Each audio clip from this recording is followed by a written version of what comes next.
Hidden Object Guru here with some thoughts on the game Mars or Die, which, this is the final mission. You only have one goal in it. Get killed. Oh, eyeball monsters.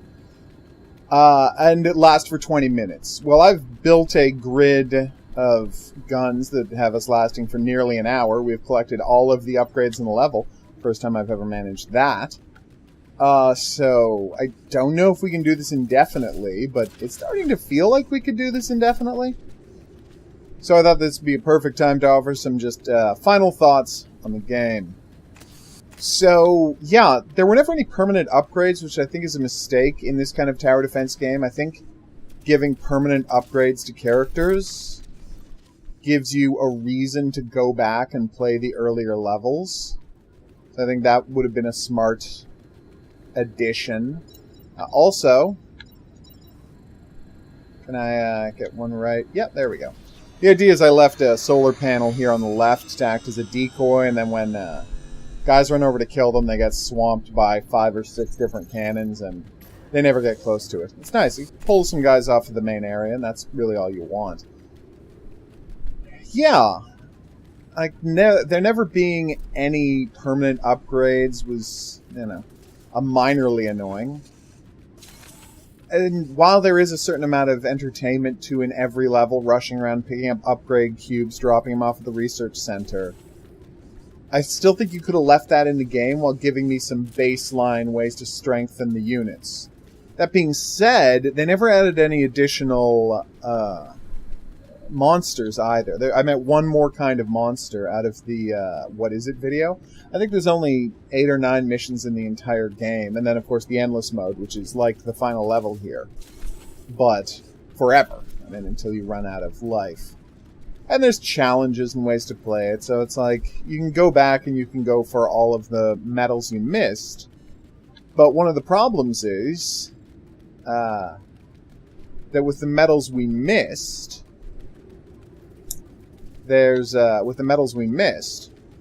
like, you don't have an upgrade to do a better time, you know? Like, it doesn't make it any easier when you go back. Again, that's not a huge problem. But now I've built a gun array so effective that it kills all of the guys halfway through their charge.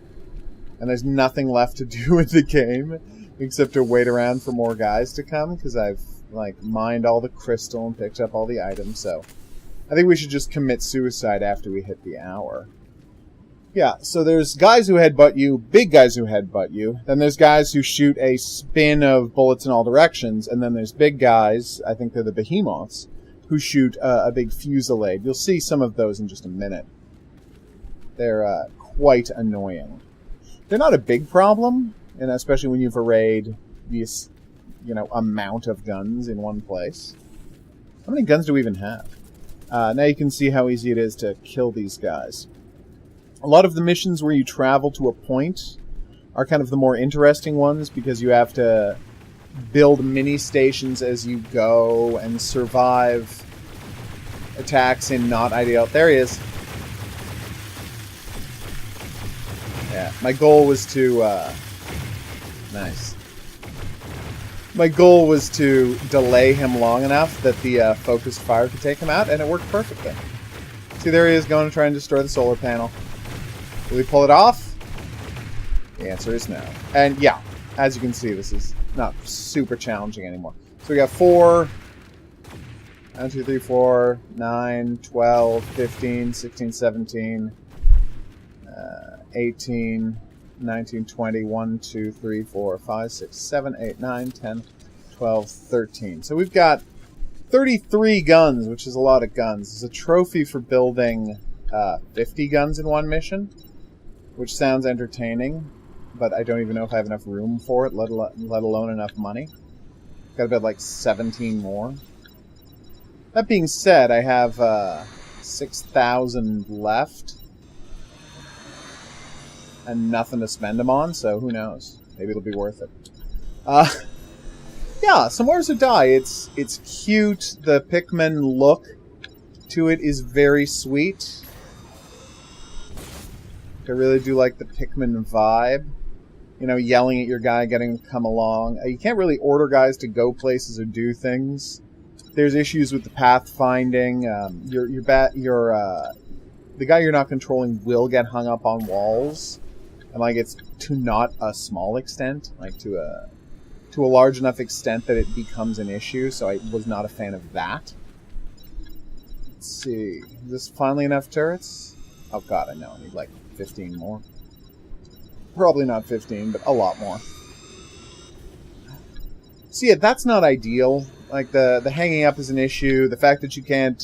So when you go off to collect backup tech crates that you use to upgrade your various abilities, right? You can't have your partner. You can't assign him to carry one back as well. So I had to like. The fastest way to juggle crates around was to grab one and then throw it, and then grab one and then throw it over and over and over again until it got there. You know, spoiler alert. It's like the least efficient way you could be handling this game. So I was not a fan of that either.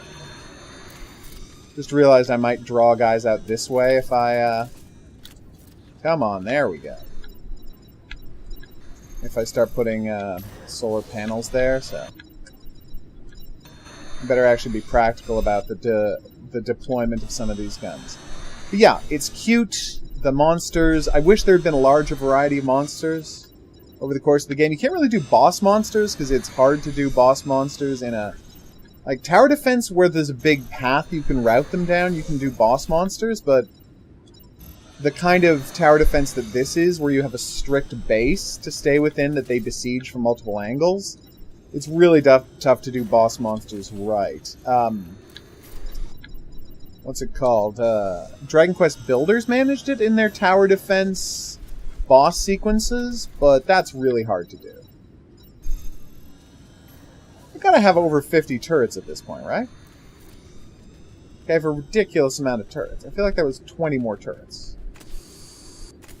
You know what? I don't know why I'm worrying about a trophy for this game. So yeah, and a lot of the bad guys, the bosses especially, they'll have this, the Goliaths or Behemoths, whatever they ended up calling them. They have this weird problem where they can kind of, unless you're up on a hill like I am here, they can shoot at your, they will pick the angle at which is farthest away from your furthest cannon.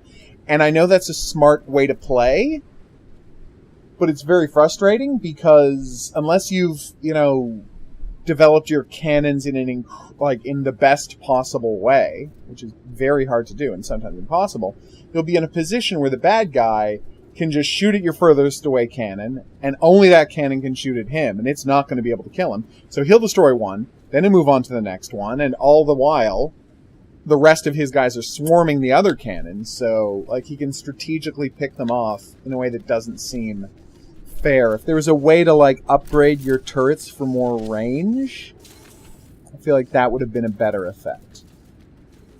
Alright, so we're gonna do this last base defense, and then we're gonna go kill ourselves out in the desert and get our You Beat the Campaign trophy. So, wish me luck. But yeah, I guess my biggest complaint is it doesn't seem like there was enough.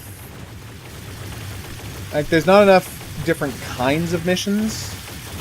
Like, and the lack of an upgrade tree and permanent upgrades don't give you a lot of reason to go back and play the early missions, as I was saying. But I think fundamentally, like, it's a really cute game. It is extremely playable. Like, the simplified build menu works great. It's easy to keep track of how everything in the game functions. So, yeah. I would definitely recommend it if you like light survival tower defense with a bit of a Pikmin aesthetic. But I'm not going to call it one of the best in this genre I've played. And there are a bunch of things I wish it had done differently. Alright, so we've lasted an hour on the final mission.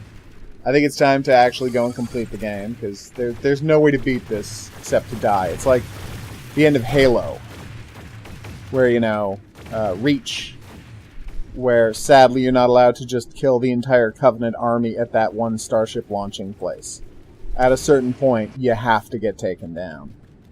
I think Wing Commander was like that as well. Like, if you did really badly in the campaign, you'd end up in a mission where there was no option but to get killed in the mission. So, Come on.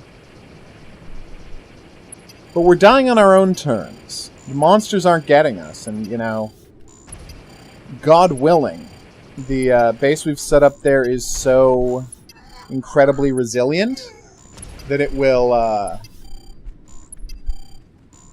save the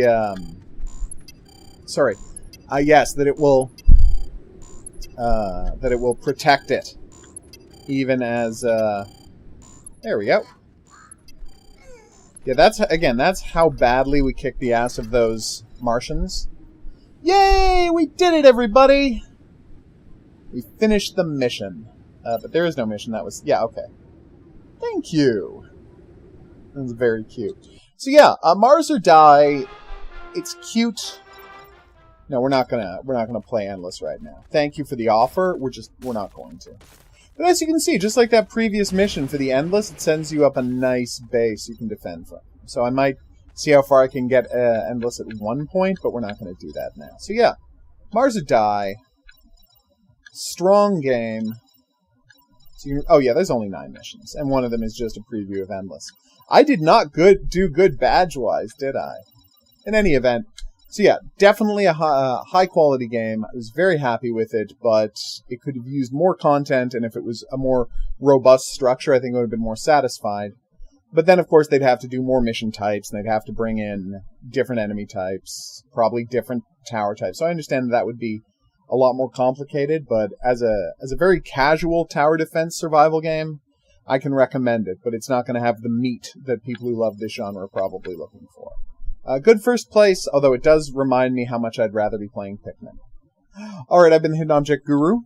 I hope this has informed you a little more about what Mars or Die is, and whether or not it'd be a good fit for you. I will see you back here for more, but until then, au revoir.